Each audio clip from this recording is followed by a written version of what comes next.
북한에 대한 제재와 압력이 커지는 가운데 미국에서는 대화와 협상이 병행돼야 한다는 주장이 잇따라 제기되고 있습니다. 비핵화 협상은 중국이 평화협정 논의를 병행할 것을 제시하면서 진지한 제안으로 바뀌고 있지만 변수가 너무 많습니다. 그래서 실현 가능성은 불투명해 보입니다. 워싱턴에서 왕선택 특파원이 보도합니다. 유엔 안보리가 새로운 대북 제재 결의를 채택했지만 뉴욕타임스는 사설에서 제재만으로는 북핵 문제를 풀 수 없고 결국 협상이 병행돼야 한다고 지적했습니다.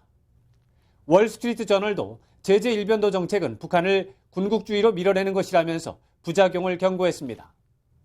윌리엄 페리 전 미국 국방부 장관도 최근 언론 인터뷰에서 대북 제재는 필요하지만 제재를 받는다고 해서 북한이 핵 개발을 중단하지는 않을 것이라고 말했습니다. 그러면서 버락 오바마 미국 대통령이 북한에 특사를 보내는 것이 좋은 방법이고 특히 북한과의 비핵화 협상에서 목표를 낮춰서 중간 단계를 설정하는 것도 필요하다고 제안했습니다. 미국 정부 역시 비핵화 문제와 평화협정 논의를 병행하자는 중국 제안에 대해 북한이 비핵화 의지를 보인다면 반대하지 않는다는 입장을 더욱 구체적으로 밝혔습니다. We haven't ruled out the possibility that there could sort of be some sort of parallel process here.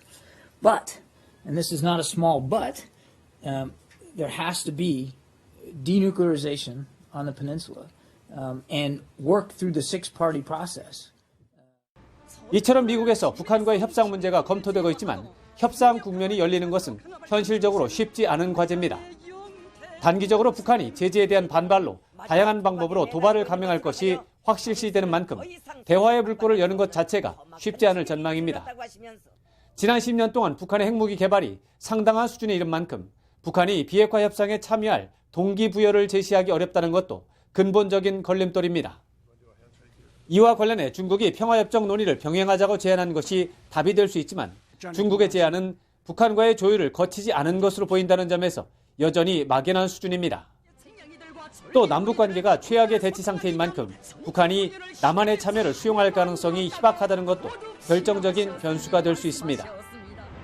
결국 대북 제재에서도 강력한 조치가 필요하지만 협상 분야에서도 고도로 정밀한 전략을 수립하고 추진해야만 북핵 문제 해결과 남북관계 개선 그리고 통일 분위기 확산을 기대할 수 있을 것으로 관측됩니다.